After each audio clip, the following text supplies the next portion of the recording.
कड़वी मीठी नोक-झोंक। शहर के एक छोटे मोहल्ले में वर्मा निवास नाम का एक छोटा सा घर था, जहाँ एक संयुक्त परिवार रहता था।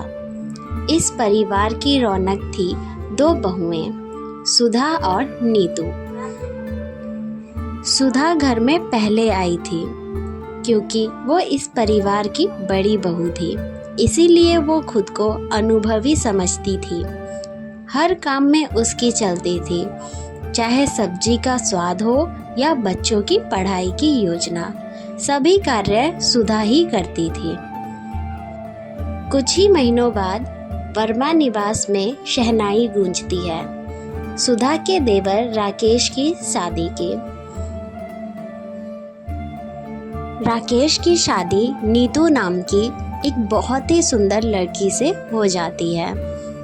दोनों शादी करके घर आते हैं और सुधा इन दोनों का गृह प्रवेश बहुत ही अच्छे तरीके रीति रिवाज के साथ करती है, जिससे नीतू भी बहुत ज़्यादा खुश होती है। नीतू की शादी को कुछ ही महीने हुए थे। उसने आते ही घर में नई हवा ला दी। सुबह सुबह भजन की जगह ब्लूटूथ पर गाने बजने लगे। हर रोज़ रसोई में परंपरागत खाने की जगह पास्ता और सैंडविच की खुशबू आने लगी। ये सब सुधा को बिल्कुल पसंद नहीं आया। एक दिन सुधा यह सब देखकर नीतू से कहती है, नीतू, हमारे घर में सास ससुर है, थोड़ा तो ढंग से रहा करो तुम। सुधा की यह बात सुनकर नीतू मुस्कुराई और मुस्कुराते हुए अपने जेठानी से बोलती है, अरे जेठानी जी, अब इन तौर तरीकों में ढंग से रहने में मैं जीना थोड़ी छोड़ दूंगी। दोनों की यह नोक-झोंक रोज की बात हो गई थी। घर के पुरुष चुपचाप यह झगड़े सुनते और अखबार में मुंह छुपा लेते। दादी बस मुस्कुराती रहती। एक दिन नीतू ने घर की दीवारों पर पेंटिंग करने का प्रस्ताव दिया। मैं सोच रही हूँ क्यों ना हम हमारे घर में पेंटिंग का काम करवा लें। रंग रोगन का मौसम भी है, थोड़ी कलरफुल दीवारें होंगी तो हमारे घर की तो बिल्कुल ऊर्जा ही बदल जाएगी। नीतू की यह बात सुनकर सुधा झट से बोली, नीतू, हमारा घर एक मंदिर है, ना कि रंगों की दुकान। ये क्या कह रही हो तुम? सुधा की यह बात सुनकर नीतू ने दोबारा जवाब दिया, अरे जेठानी जी, इसमें इतना गुस्सा होने वाली क्या बात है? आखिर त्योहारों में हम अपने घर के मंदिर को भी तो सजाते हैं। दोनों की यह तकरार इस बार इतनी बड़ी थी कि राकेश और मुकुंद ने दादी के पास जाकर कहा, दादी, अब आप ही कुछ कीजिए, वरना ये दोनों मिलकर दीवार ही तोड़ देंगी।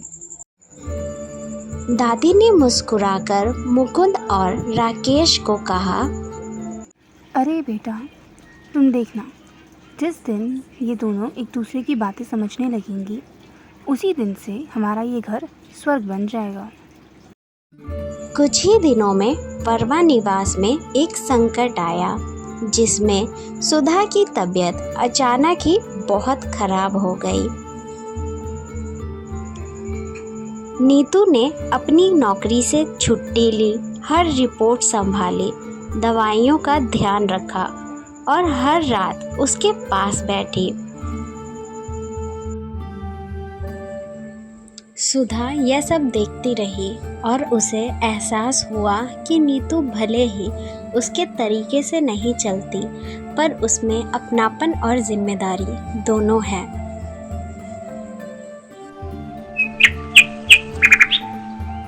जब सुधा ठीक हुई तो सुधा चुपचाप रसोई में गई और नीतू के लिए उसका पसंदीदा पास्ता बनाया, जिसे देख नीतू बहुत खुश हुई और खुशी से उसने कहा, अरे जेठानी जी, आप ये क्या कर रही हैं? ये क्या चमत्कार हो गया आज? नीतू की यह बात सुनकर सुधा मुस्कुराते हुए बोली, अब सीखना पड़ेगा नई बहू के नए स्वाद। सुधा की यह बात सुनकर नीतू ने भी हाथ जोड़े और हाथ जोड़ते हुए उसने सुधा से कहा, अरे वाह जेठानी जी, बिल्कुल, और मैं भी आपसे सीखूंगी पुराने रिश्तों की मिठास। दोनों ने गले मिले। पहली बार घर में सुबह मोबाइल की रील नहीं बल्कि दोनों की हंसी गूंजी। यह सब देखकर दादी ने सबको चाय देते हुए कहा, अब जाकर ये घर घर लग रहा है।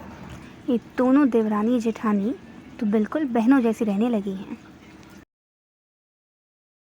तो दोस्तों, इस कहानी से हमें यह सीख मिलती है, देवरानी और जेठानी भले ही दो पीढ़ियों की सोच का प्रतीक हो, लेकिन जब दोनों एक दूसरे को समझने लगे तो तकरार भी प्यार में बदल जाती है।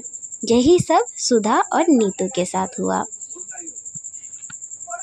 तो दोस्तों, उम्मीद है आपको ये कहानी बहुत पसंद आई होगी।